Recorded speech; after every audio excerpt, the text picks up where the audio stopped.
Our next lecture is called Your Health, Your Choice. And because that's really what we're going to talk about. We have many choices that we can make, and these affect what we will be like, what the probability of diseases will be, all of these parameters. Now, we are actually fearfully and wonderfully made.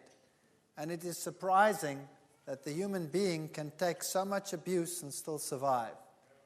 And the fact that everything is still so normal is really very surprising. What are the risk factors affecting our health? Well, there are some things that you can change and some things that you cannot change. For example, if the environment gets to be very polluted, you can't very well jump off the planet. You're sort of restricted to this place. But there are other things, again, which you can avoid, which I like to call monsters in our lifestyles. Smog blights babies in the womb. Well, there's nothing other than you can do about that except stop breathing. And then there are other things that we do to ourselves, like we take stimulants, we have stressful lives. People wake up in the morning, they feel half dead, they need a stimulant. So one grabs for a cup of coffee or a cup of tea or a cola drink or a cigarette or any one of those just to get going. And you get hooked to these stimulants. And they increase your state of arousal. Then when you come home and you want to go to bed and you've had these all day long, then you need a depressant, something to calm you down. So you come home and you have a drink. Some people have alcohol or spirits. Some go for narcotics. Some are hooked on medication. Some take aspirins, or some just smoke pot, cannabis, marijuana, whatever. And then you can even have some people that try to opt out by using hallucinogens, LSD, ecstasy, any one of those. And if you're really down and out, you go for the inhalants. All of these have their problems. Let's first look at alcohol, generally speaking.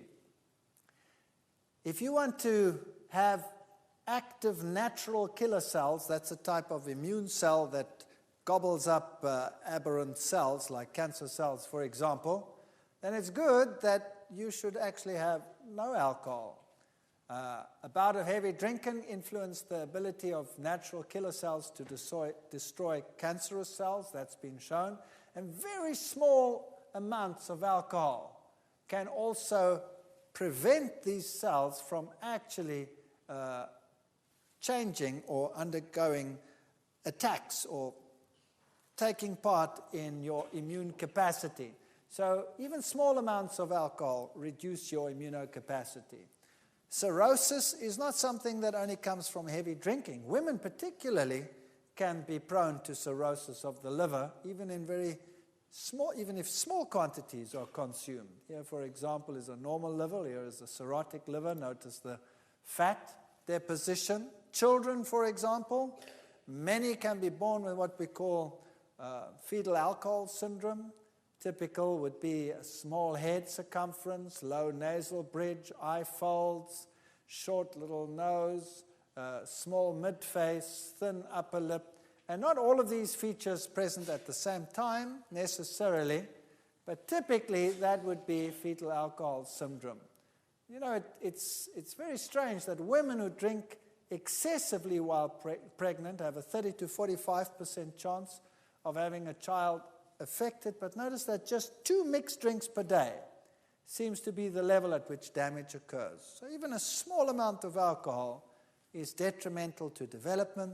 It's detrimental to your immune capacity. Everybody knows that cigarettes are bad for you, and typically cigarette smoke per day and the incidence of cancer is very strongly correlated. Here, for example, if you've never smoked in your life, what's your probability of reaching the right old age, let's say of 85? If you've never smoked in your life, you go up to the red graph, and your probability is around about there, 35%. If you have smoked 25 cigarettes or more a day, the probability of getting there is less than 10%. It's quite a difference. What about getting to 70? probability is actually very good if you've never smoked, 80% if you've never smoked, and the probability is only 40% if you smoke 25. So any reduction in smoking is already an improvement, but no smoking, banning would be the very best. If you look at world cancer rates, you'll see that Scotland, Hong Kong, Iceland, United States, Denmark are the ones way at the top there. And it seems like some of the industrialized countries are not doing too badly. Today there's a slight shift towards the non-industrialized countries. Lung cancer in the United States, males started smoking since the 1950s quite heavily, and then it increased rapidly to the 90s. Women lagged behind in this social adventure and only started smoking in 1965. Probably because women are more intelligent than men. Isn't that right? It must be, right? But it seems as if they are catching up eventually, and today there's actually a shift around. So given time, men get more intelligent. I don't know exactly how that works. Obviously, that's a pretty bad tumor over there. You don't want a lung that looks like that, or this is a typical smoker's lung compared to a smoke-filled lung of a non-smoker. And these are pretty bad. Here's an experiment that was done by a colleague of mine. We at our university were quite interested in lifestyle diseases. And this man over here, Professor Moritz, he did a lot of research. He's world-renowned for his nicotine research. And he did some fascinating studies on rats. And here you see metabolic rates, for example. Let's just look at this one. Glucose, burning glucose. Normally, a little rat would have that burning capacity, micromoles per gram per hour burning glucose. But if he gave them nicotine, that capacity doubled. If he withdrew the nicotine, then it went way, way low. Now, that's an interesting point. You see, women, for example, are very attracted to this. When they smoke, they naturally burn more energy, and therefore they tend to stay thinner. When they give up smoking, that capacity drops to less than half, and they tend to get fat. That's why women don't like to give up smoking, because they get fat. Whereas normally that would be your level somewhere between the two. So if you give it up long enough, your metabolism would increase again. So the only thing you can do then is remain active and fit to prevent this from happening. But here's something very interesting that he found. If he took a pregnant rat and he gave the mother nicotine, that's the equivalent of simulating a mother that smokes during pregnancy. And then the pups were born, and he keeps on feeding her with the nicotine, simulating someone smoking, 1 milligram per kilogram body mass, and gives it up to day 21. That means the little ones are still getting the nicotine in the mother's milk. And this is what happens to the baby's lungs. This one over here is one that receives nicotine, this purple one, and this is one that doesn't. These are the babies. So the babies never actually directly get nicotine, they just get it indirectly from the mother. And you will see that when they are born, the lungs are pretty much the same, but as they develop the lungs, so the alveoli volume gets large compared to one where the mother did not get any nicotine. The alveoli volume actually gets small. Now that's important. So the babies from a mother that smokes, in brackets, would have large air sacs. And the babies from a mother that does not smoke would have small air sacs.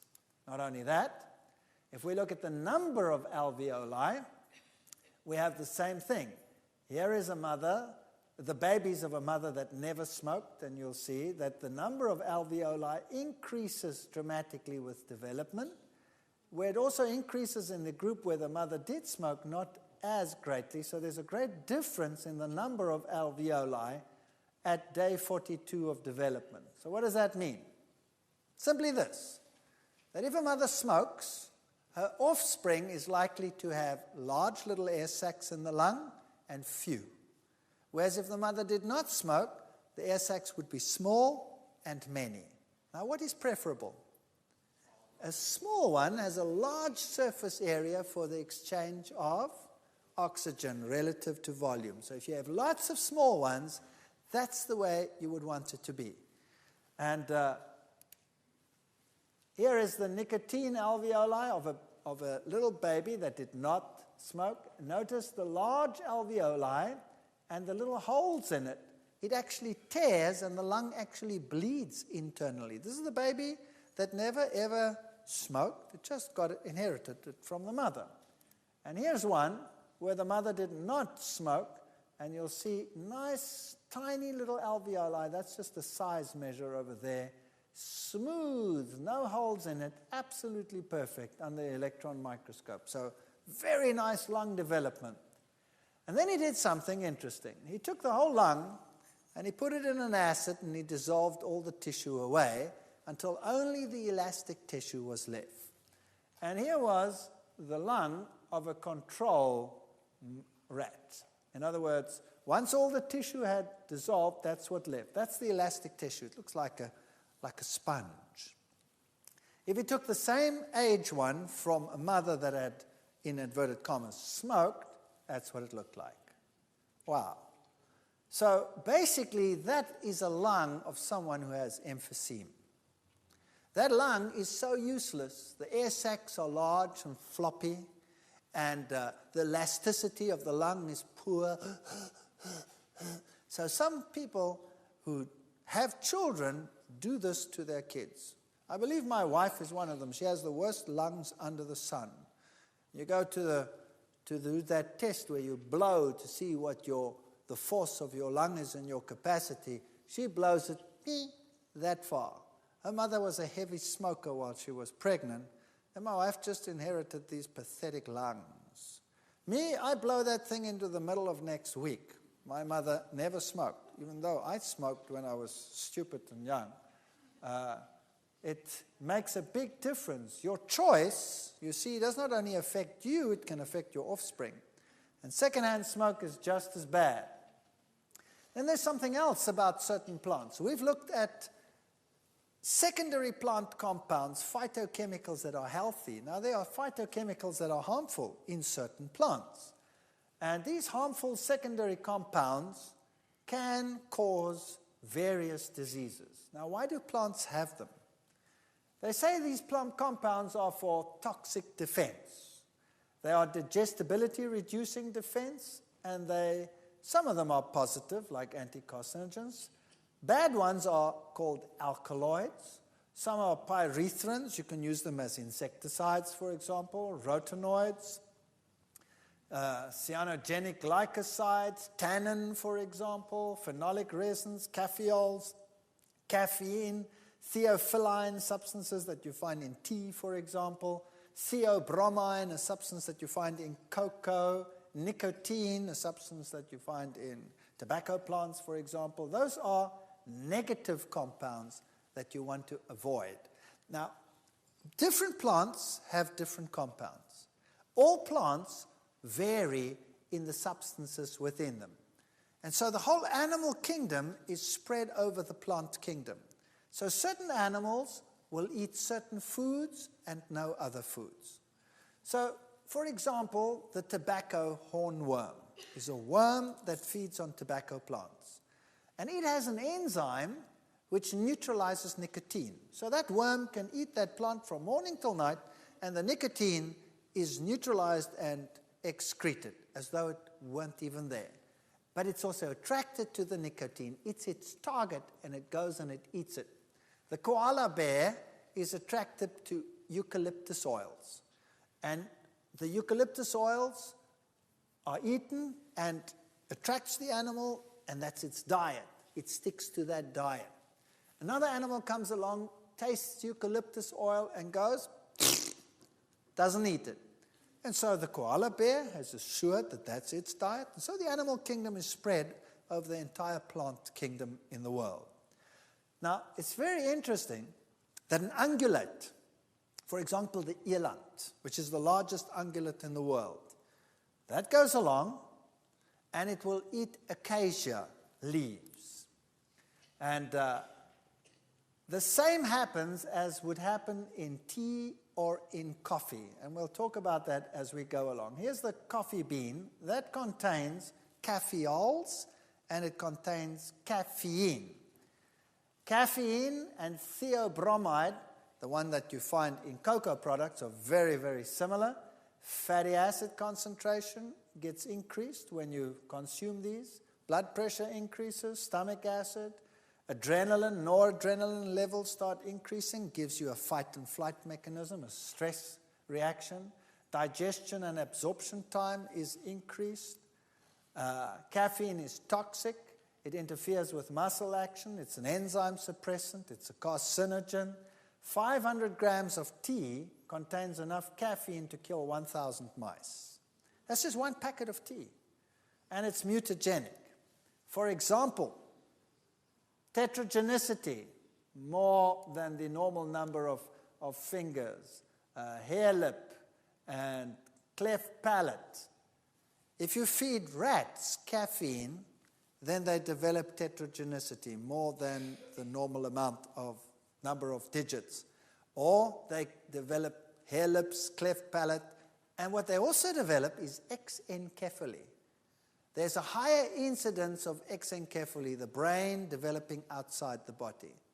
And that's not too uncommon in the world today either. These are the substances that you find in tea, coffee, and cocoa. Theophylline you find in tea, theobromine you find in cocoa products, and caffeine you find in tea and in coffee. Now, these substances would normally prevent animals, other than those that are adapted for that particular compound, to stay away from those plants. And that is a way in which the animals are spread over the plant kingdom. Now, what happens when an animal consumes something that it's not geared for? Well, then it has all these negative reactions. So what happens when, for example, you take caffeine into your system? The first thing that happens, besides all those negative effects, is that the caffeine causes your adrenal gland to release hormones. Two of them, adrenaline and cortisone. And adrenaline is the fight and flight mechanism, hormone. So you are geared to defend yourselves or to run like blazes. One of those two, right? The cortisone, on the other hand, is there to prevent inflammation in case of damage. And it is also there to make sure you have enough energy to do the fighting and the running. So what happens is the cortisone affects the liver, and the liver releases huge amounts of glycogen into the bloodstream. And that's the same as taking a huge glass of sugar water. So you have all this sugar suddenly coming into the bloodstream, ready for the action, the stress reaction that you're going to take part in now. But why do people drink coffee? To go for a heavy run or to beat someone up? Yes or no? No, just to wake up. And where do they sit while they're doing it?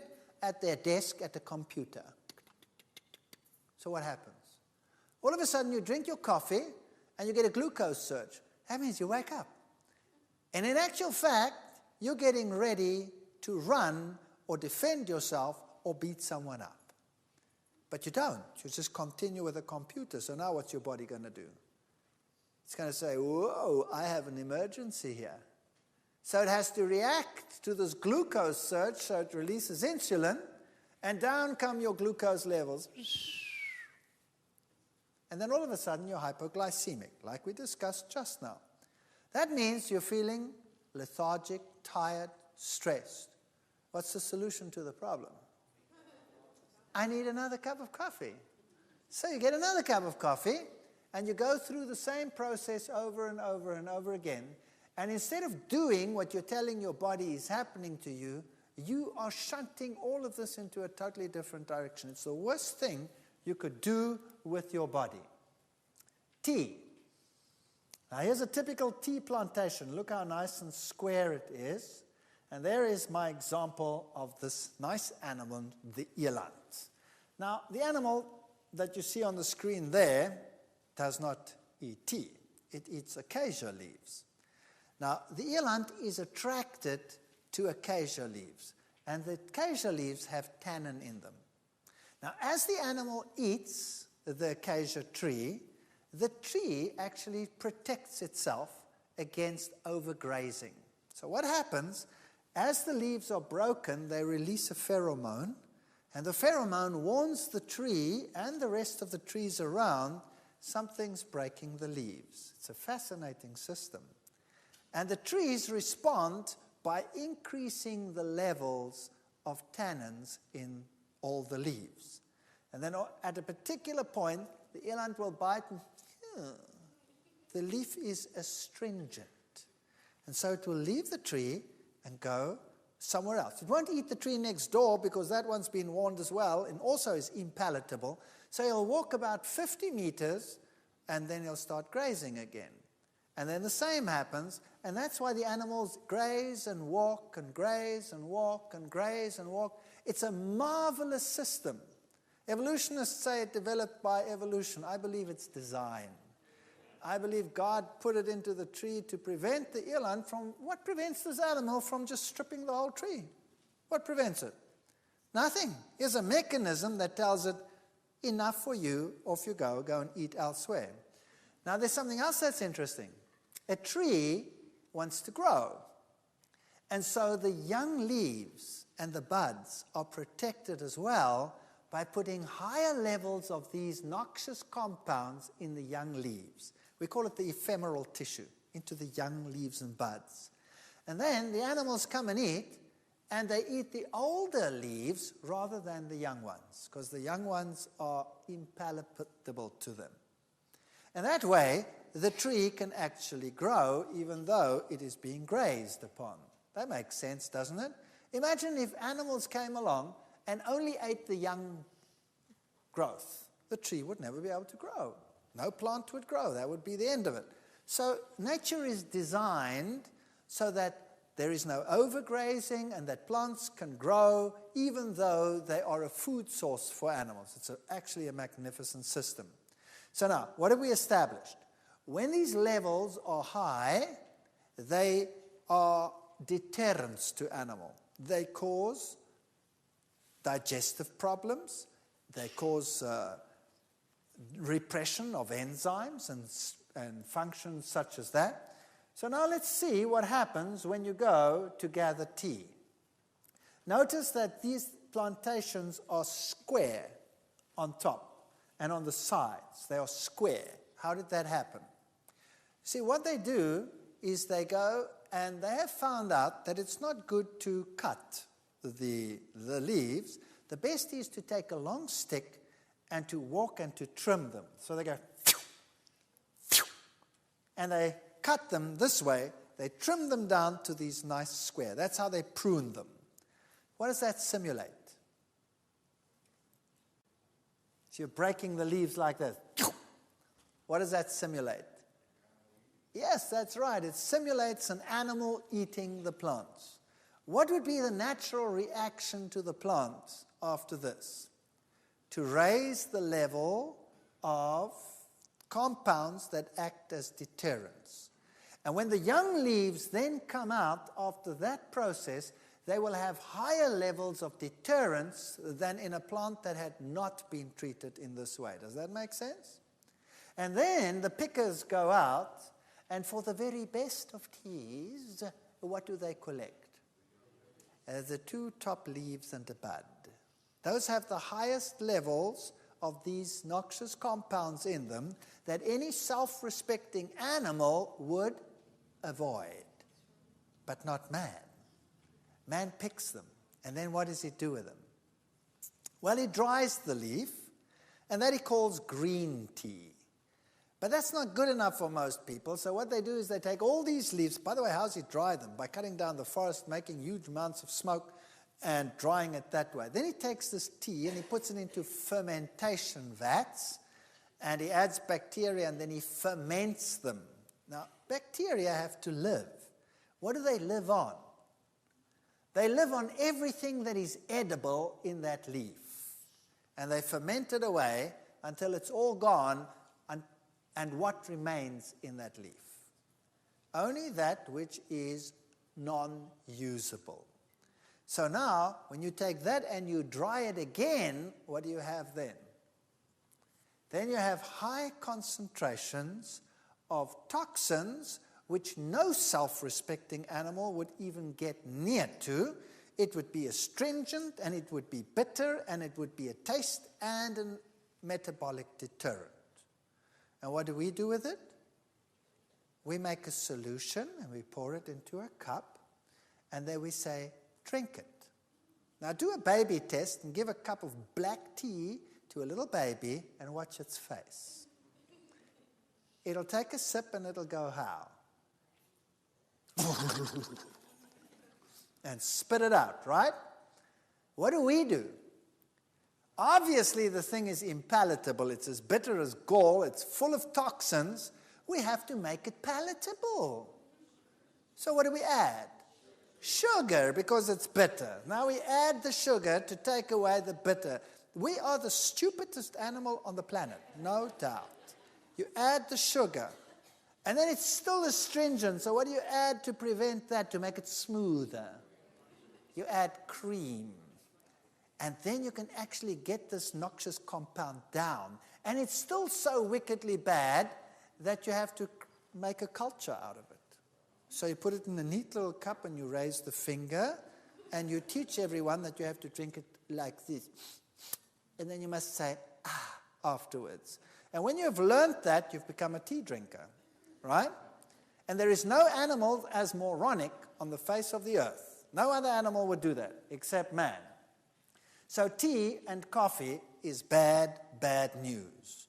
So I have good news for you.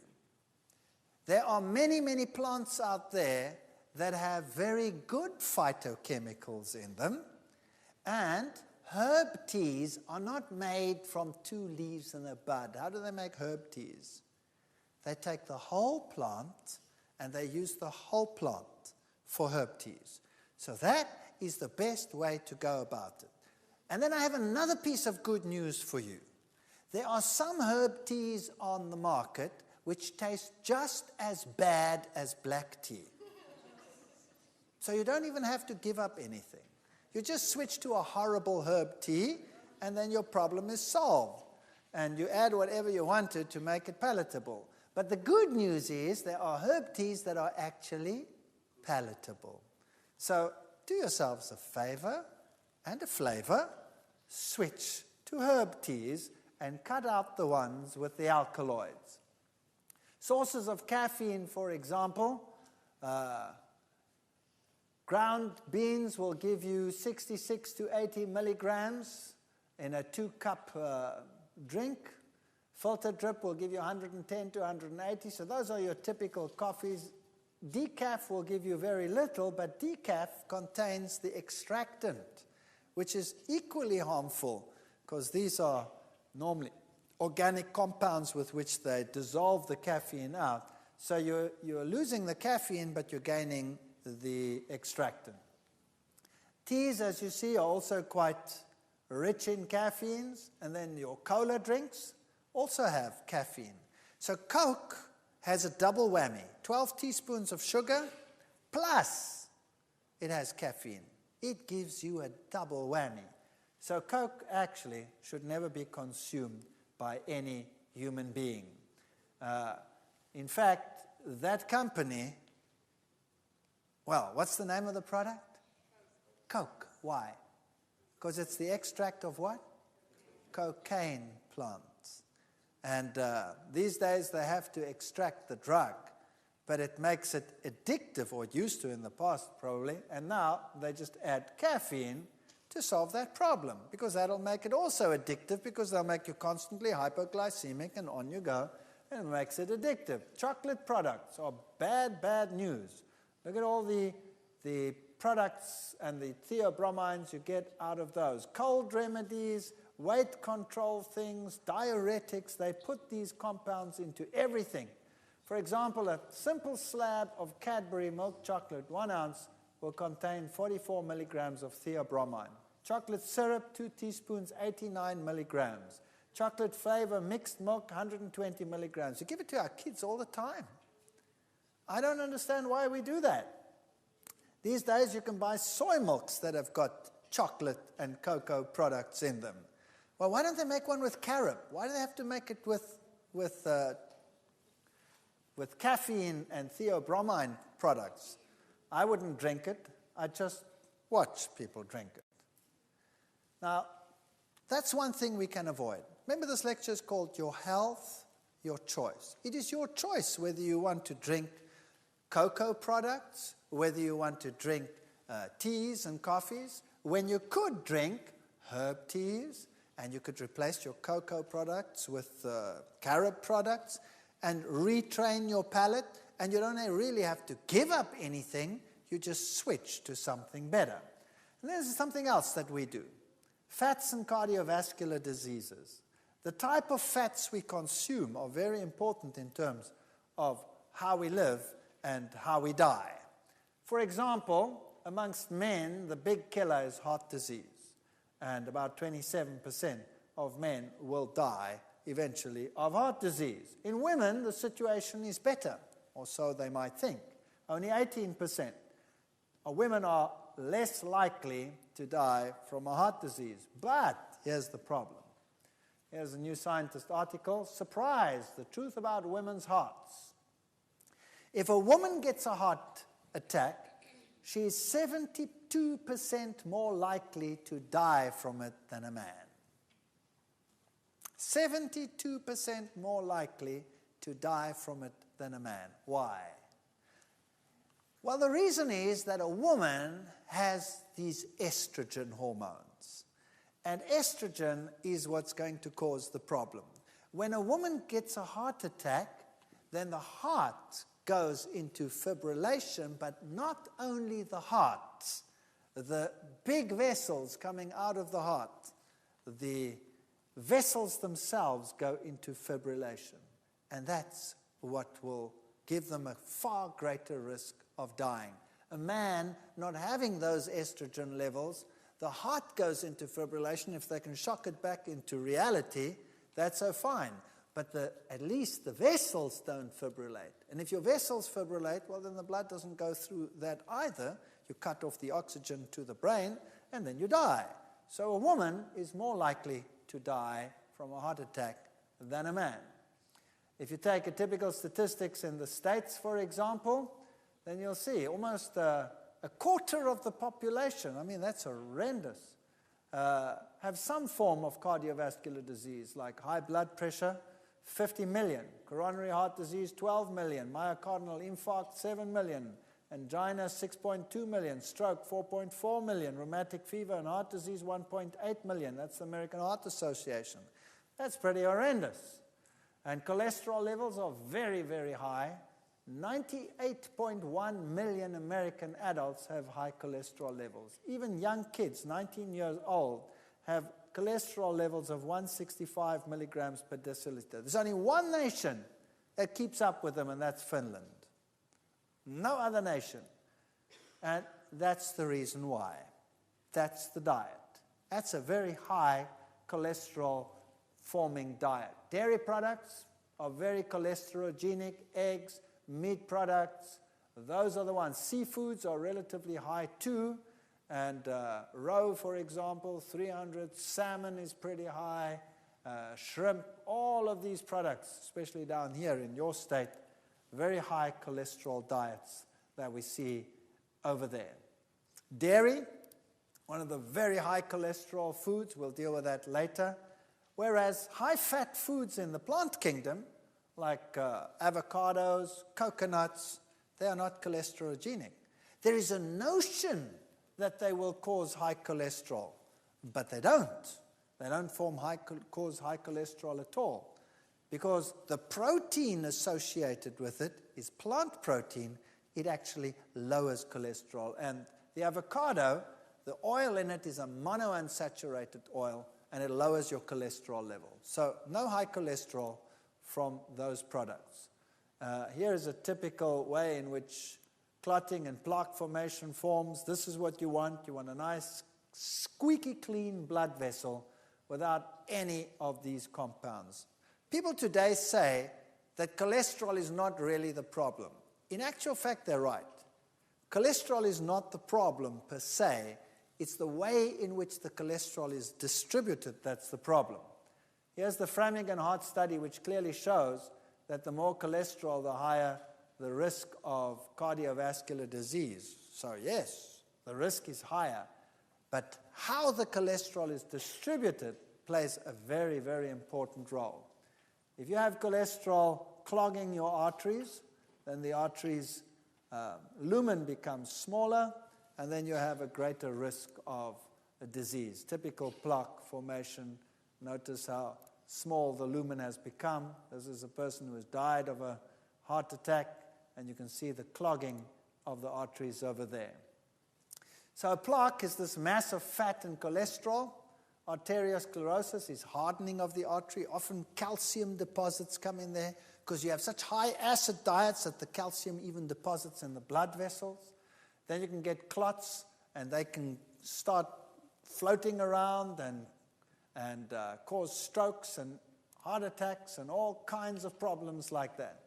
And by the way, if you're an African American, then you have twice the probability of getting these diseases than if you are a European white stock. That's just the luck of the draw.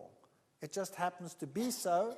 And I think the reason is that the population that is derived from black Africans in Africa has had a shorter time to adjust to high-fat diets than the Western typical European society.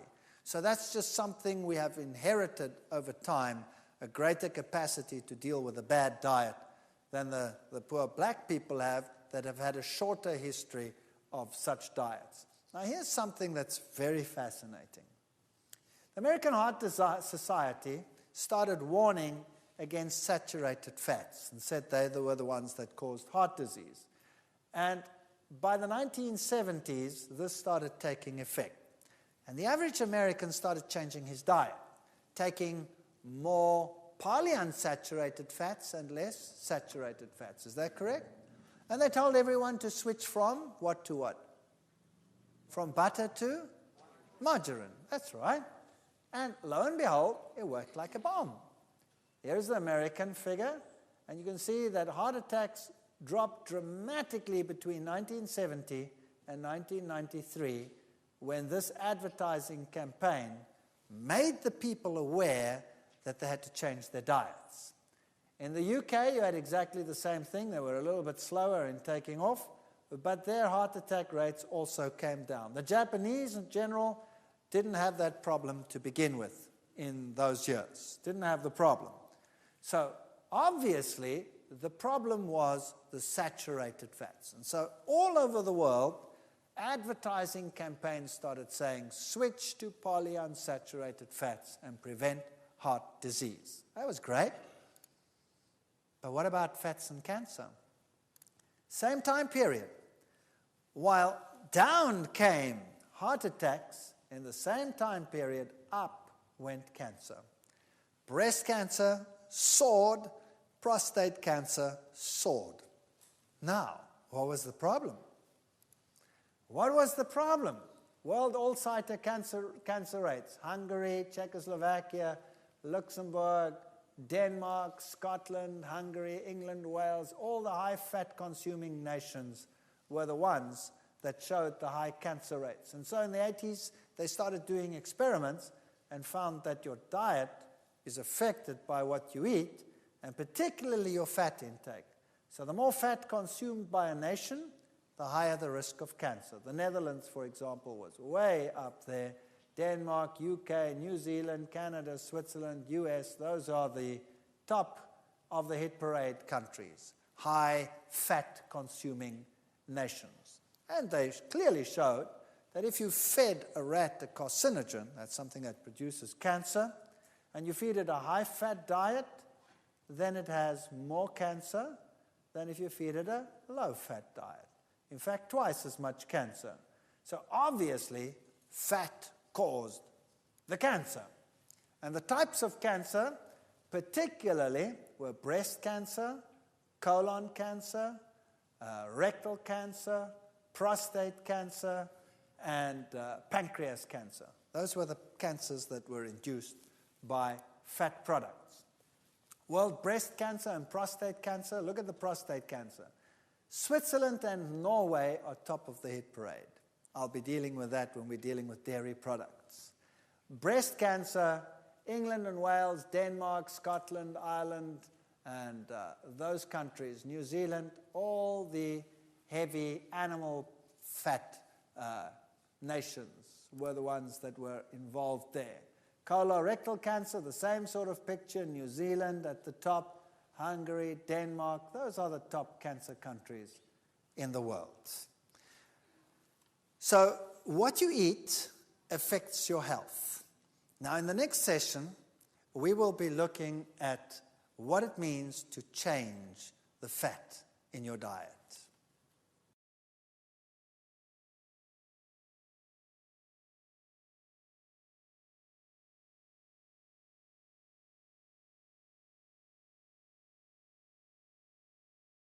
All right, we've been looking at fat in the diet. And fat in the diet, we saw in our previous session, is directly correlated with disease, either cardiovascular disease or cancer. Now we're going to look at messing with fat, changing the structure of a fat. What does it mean? Now here's a normal saturated fat. Notice that there are no unsaturated bonds over there. Here's an unsaturated fat. There's a double bond there, a double bond, and a double bond. So this is a polyunsaturated fat. Wherever there is a double bond, the molecule makes a kink like that, like a V, okay? And so the molecule, because it has these kinks, is an open molecule. It's sort of open. And that means oxygen can get in very readily. So this fat over here tends to oxidize quite readily. And when it oxidizes, it forms free radicals.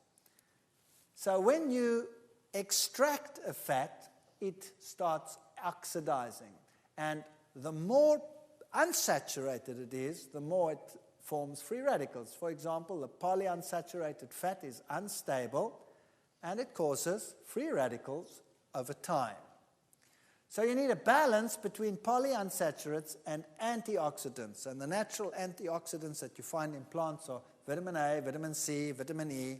And that vitamin E is built right into the seed where the oils are. So in a seed, the oil, in a sunflower seed, the oil is present, packed with antioxidants, and that oil remains stable. As soon as you extract that oil, then you expose it to air, and you have to increase the amount of vitamin E dramatically 200 times before it will stop oxidizing. And that doesn't happen. So they extract the oil, and then it forms these free radicals. And it forms all these compounds, peroxides, aldehydes, ketones, all these bad fellows. Now, when they extract the oil, to get enough oil out of the seed, they heat it as well. So, for example, when you heat a saturated and a polyunsaturated fat, and you heat it to 170 degrees for 2 hours, then it causes liver ailments when you feed it to an animal. That's centigrade. That's what, about double it for Fahrenheit. All fats heated to 180, that's about 360 degrees Fahrenheit, for 2 hours or more will produce serious liver ailments. And a triunsaturated fat will undergo oxidation 10,000 times faster than a monounsaturated fatty acid. So now here's the problem. When you extract that oil out of the seed under heat, normally they heat it to up to 200 degrees centigrade. That's 400 Fahrenheit. And they do that for 2 hours. So by the time you buy it, that oil would already cause serious liver ailments to a rat. Now, what do you do with the oil when you buy it? you cook with it. So you heat it. To what heat do you heat it? Very high. If you have a plate on your stove that's red, that means it's 600 degrees because you can actually see the light. You're putting your pan on there and you're heating that and you're cooking whatever you're cooking in there. You are just creating free radicals like crazy. Now, what about the corner fast food store? That has huge vats with boiling oil, and they put the French fries in there and they do their thing. How long does that oil stay heated? Wow, you are actually buying carcinogens. Could I have a packet of carcinogens, please? Large or small, sir? Well, is there a difference in the price? Yes, the more carcinogen you buy, sir, the more expensive it gets. Oh, good. Can I have some, please? Isn't that what we do? All right. So this is bad, bad news. Notice that a triunsaturated fat oxidizes 10,000 times faster than a monounsaturated fat. Now, we know that the saturated fat is not really good. And in fact, animal saturated fat is the very worst of all. Do you know why? Because it has no antioxidants. Zero. None. So when you take an animal fat and you fry in that, it oxidizes quickly because there are no antioxidants in it. If you take a plant fat, it at least has antioxidants in it. Now, which fat would therefore be the very best fat to take? A tri, or a mono, or a saturated? Which one? Notice the mono will undergo oxidation 10,000 times slower than a tri. So which is the best fat to take if you're going to use an extracted fat? Mono. No doubt. Mono will be the best one to use. How would you like to have it extracted? Heat extracted or cold pressed? Cold pressed. See, it's all very logical. And you can choose. You can go to the store and you can choose carcinogen or polyunsaturated or monounsaturated heat extracted or monounsaturated cold pressed. It's your choice. Of course, it affects your pocket, but it also affects your health. Which one would you buy? Monounsaturated cold pressed. Which one do you think is the best one on the market? Olive oil. Why? Olive oil has stood the test of time. Canola oil is also a monounsaturated fat largely, but it's rapeseed and it has other components in it which might not be so hot, and it is a far stickier oil, generally speaking. So the one that one, if one is going to use it, would be mono olive oil. And you can see that that is a saturated, polyunsaturated mono. It takes the longest before it starts oxidizing. In fact, it only really starts oxidizing after being heated for about an hour or 2 hours. So if you take a cold press and you drip that over some potatoes and you pop it in and mix it all up and put it into the oven and you bake that at 200 degrees centigrade, that's what, 380, 400 Fahrenheit, and you bake it at that for an hour, you have golden brown chips and you have far fewer carcinogens than if you used sunflower seed oil. So make your fries like that. You don't have to give them up. Don't eat them as often, but when you make them like that. Here's a typical polyunsaturated ones, linoleic and linolenic acid. Now, these are essential fatty acids. That means it is essential that we get them in the diet. We need them. We cannot live without them. We have to have them, and we can only get them from the diet.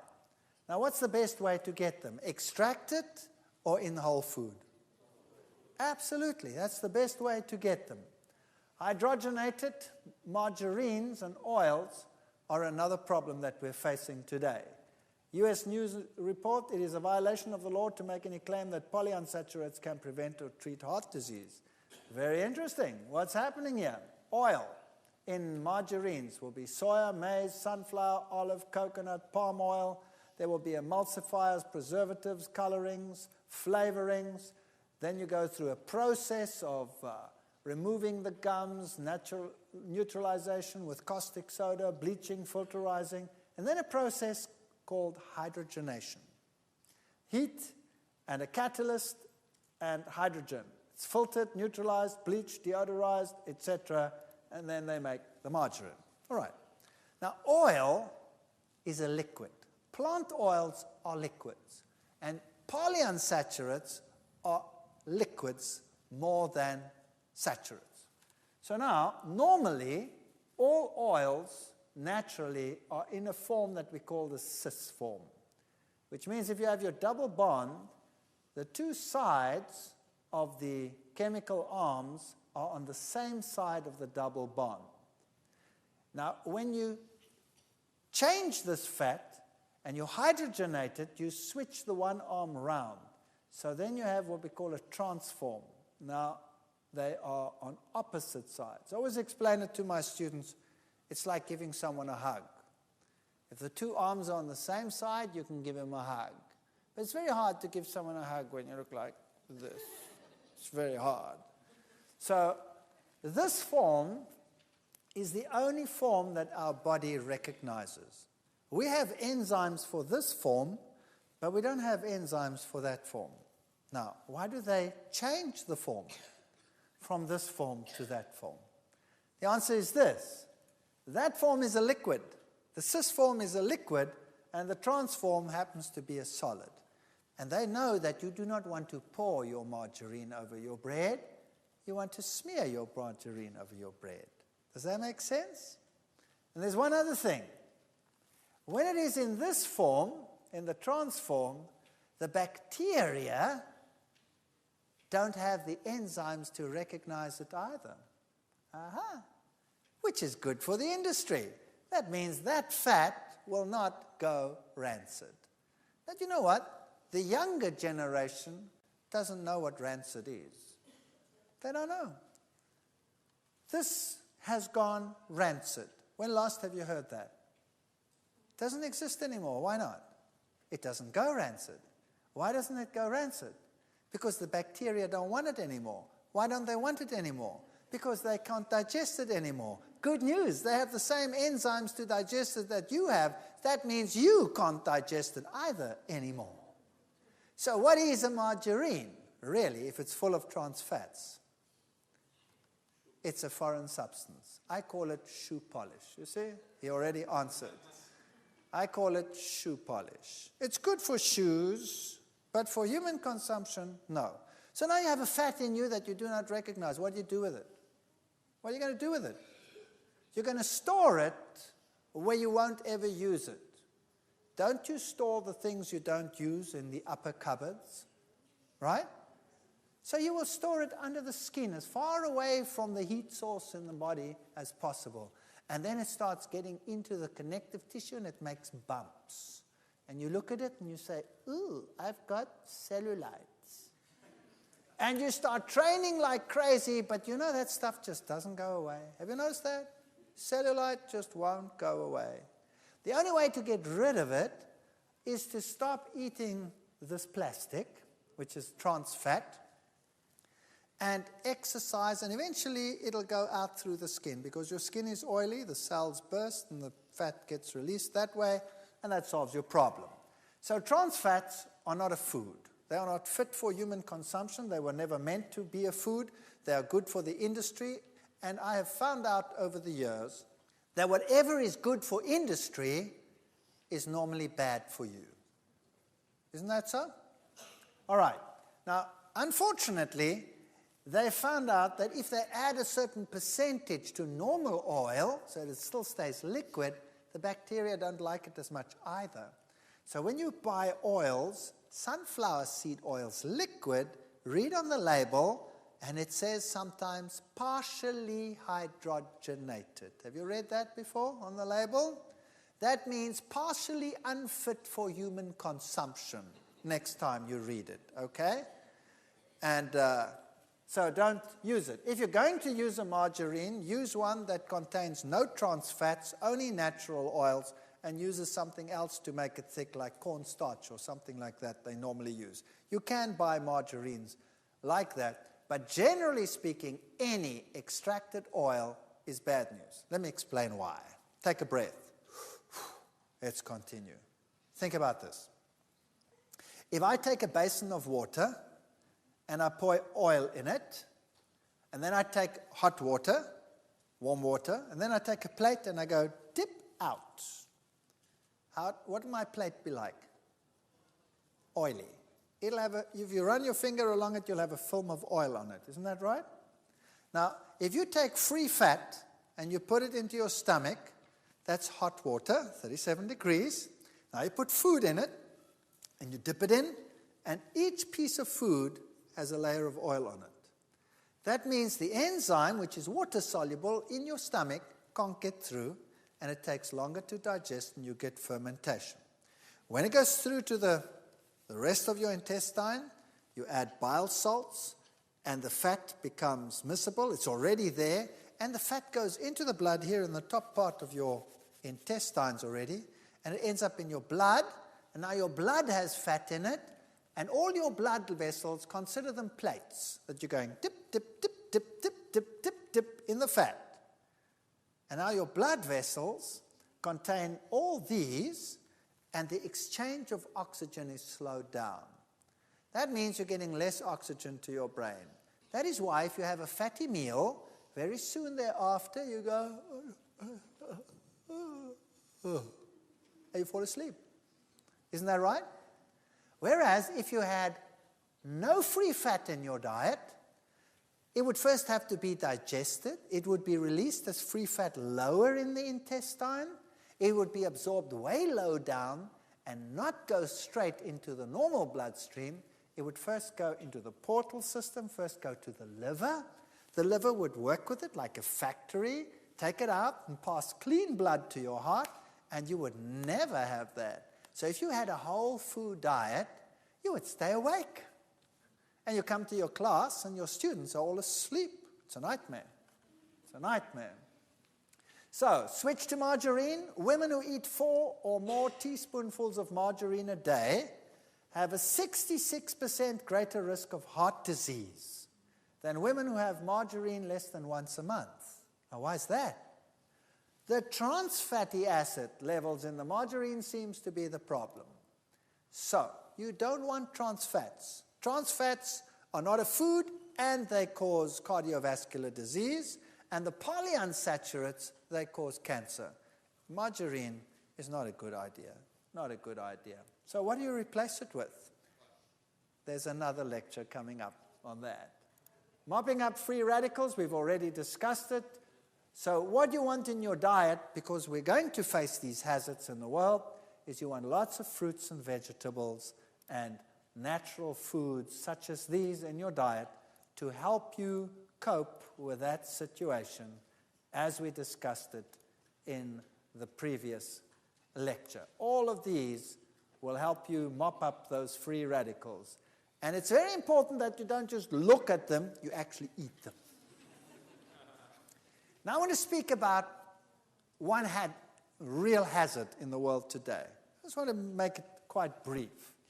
And that is additives. Here you have another choice. So we've seen your health, your choice.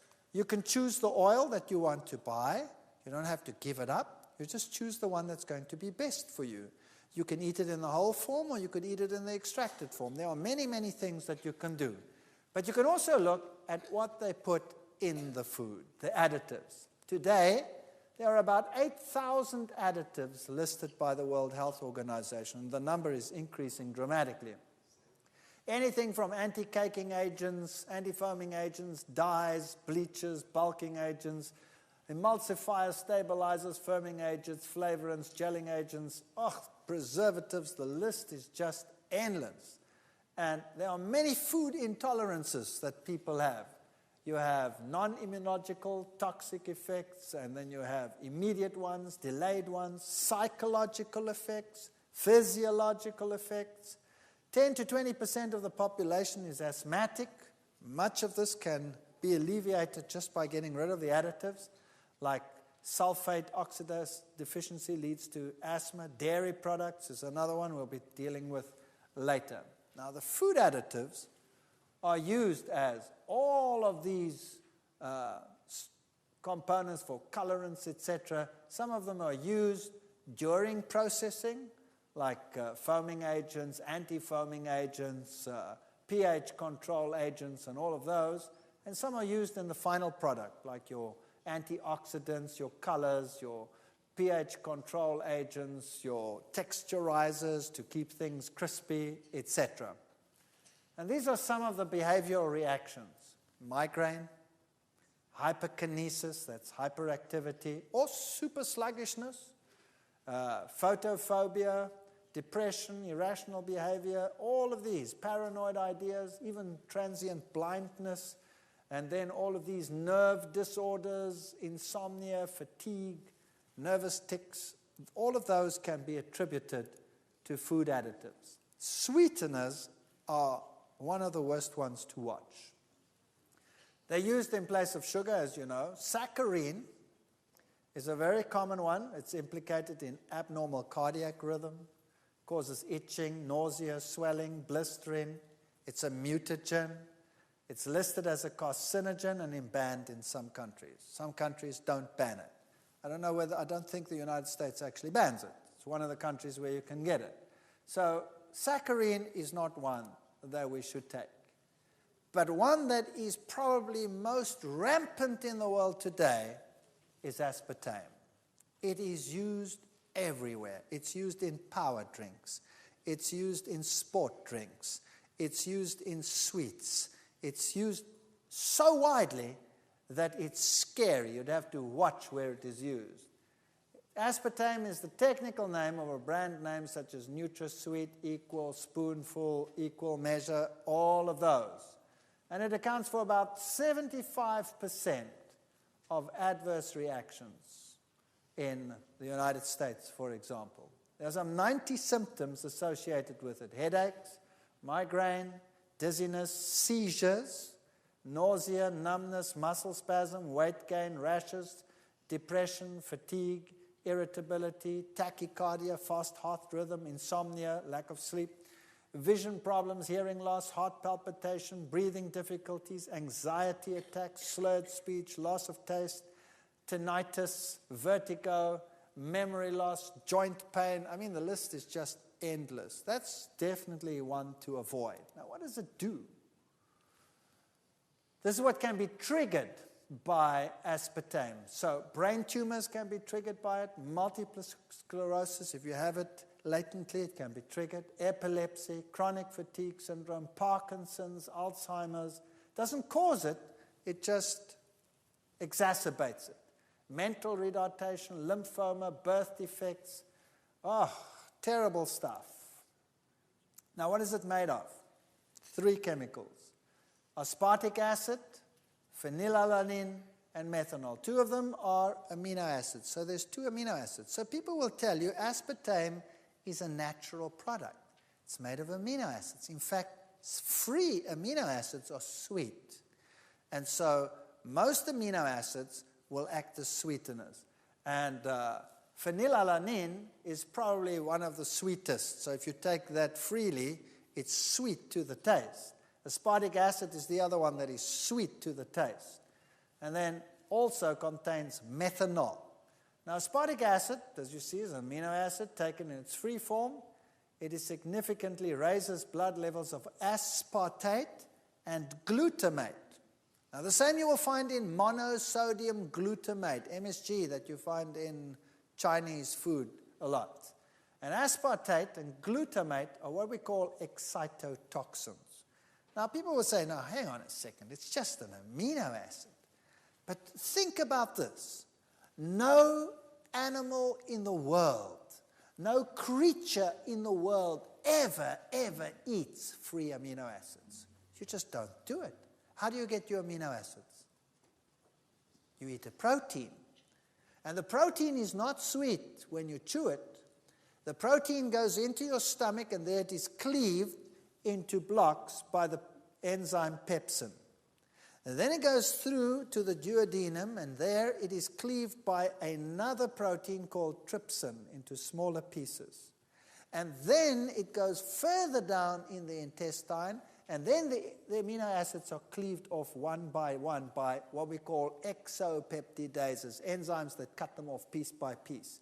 So the only place in your normal life where you ever have free amino acids is way down in the bottom of your intestine.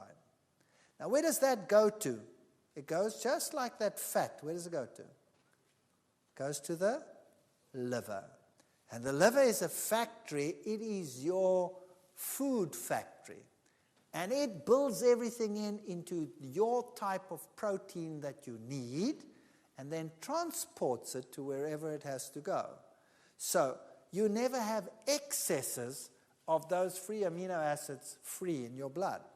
Whereas if you take them free like that, they go straight into your bloodstream and they end up in the brain, where they shouldn't be. They should first be regulated by the liver. They go straight to the brain and they act as excitotoxins. So your kids go berserk and the adults go depressed. Now, what does it do? Excessive levels of phenylalanine in the brain can cause the levels of serotonin in the brain to decrease. Now, what's serotonin? Serotonin is a neurotransmitter.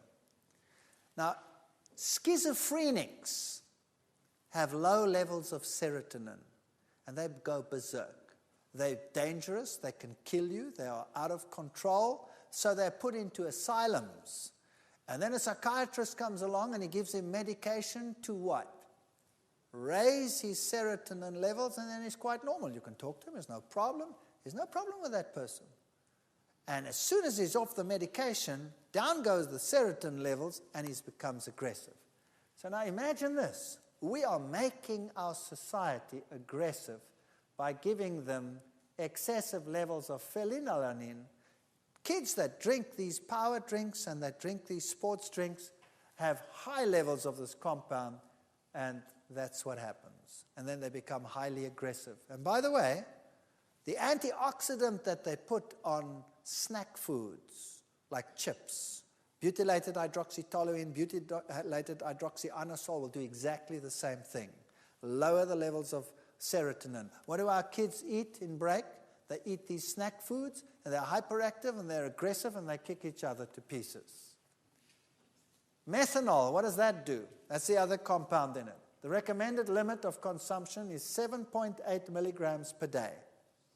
Now, 1 liter, that's a quart approximately, of aspartame sweetened beverage contains 56 milligrams of methanol. Take a look there. 7.8 is maximum recommended.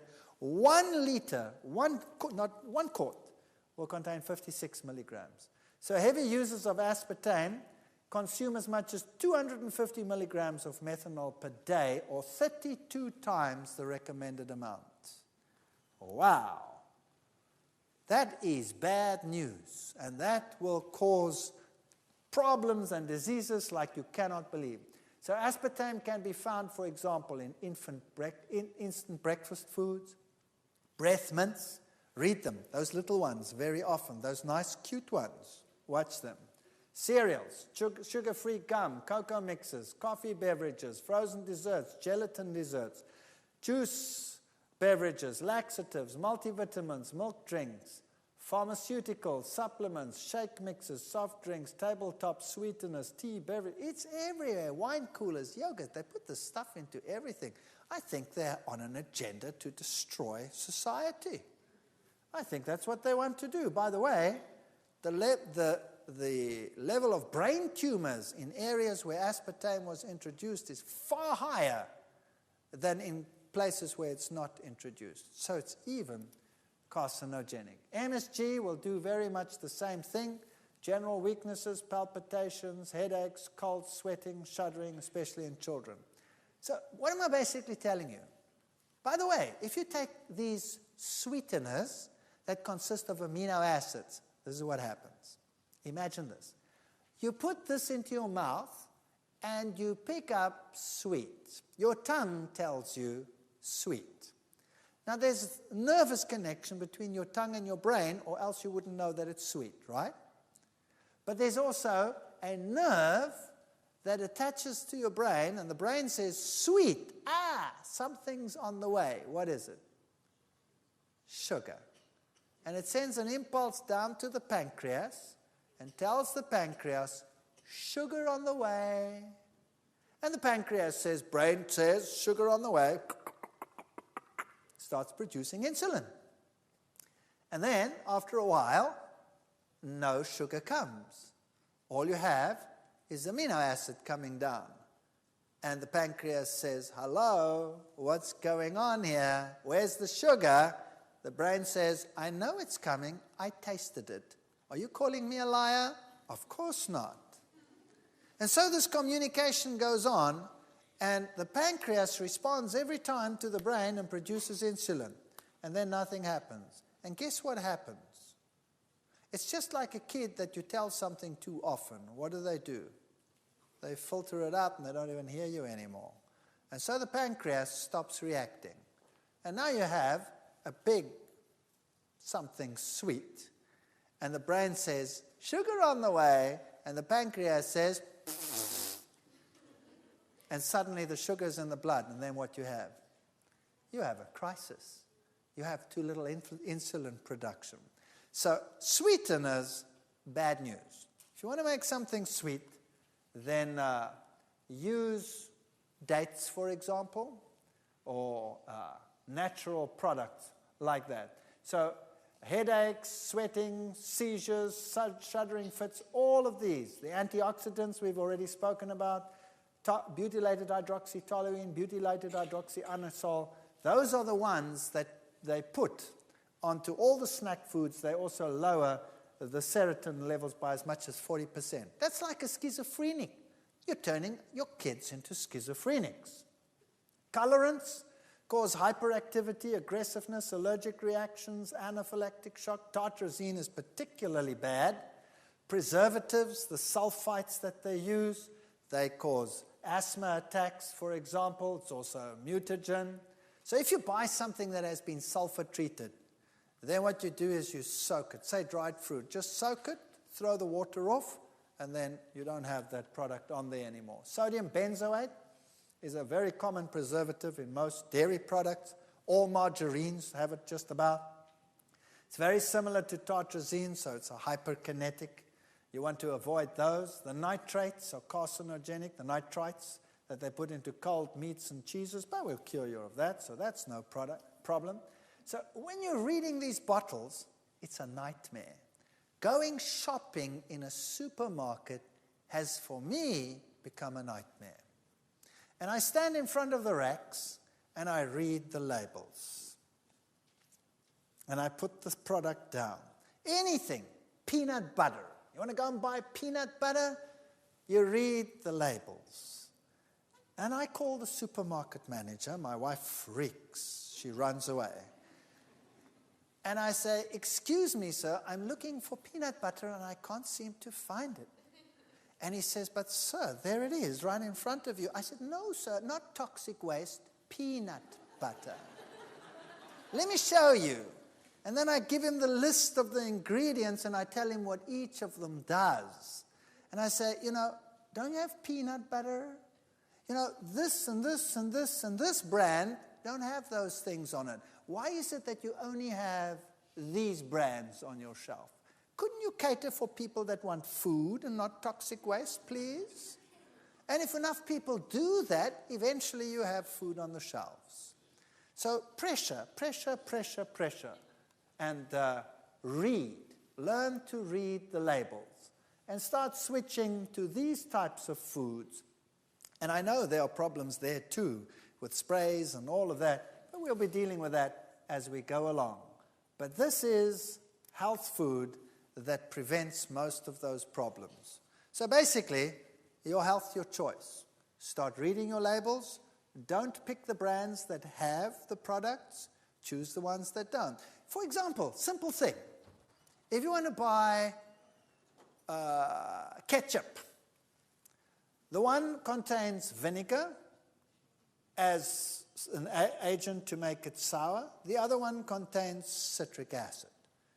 And we have both brands in my country, the one with citric acid and the one with vinegar. Now, vinegar is an end product of fermentation.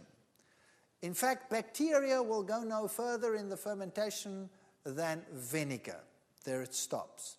That means we don't handle vinegar very well. We don't have an enzyme that breaks vinegar down in the digestive tract already. So it goes into the bloodstream and is an acidifier. Citric acid is what you find in nature. You don't find vinegar naturally, except if something has fermented.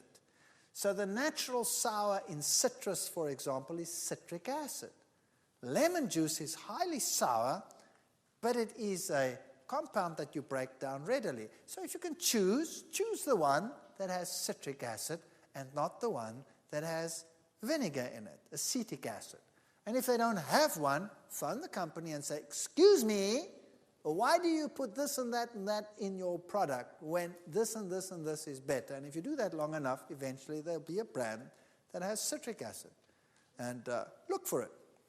Choose the better ones and make sure that they're on the shelves, and start putting pressure on the people out there to say that the consumer is more important than the supplier.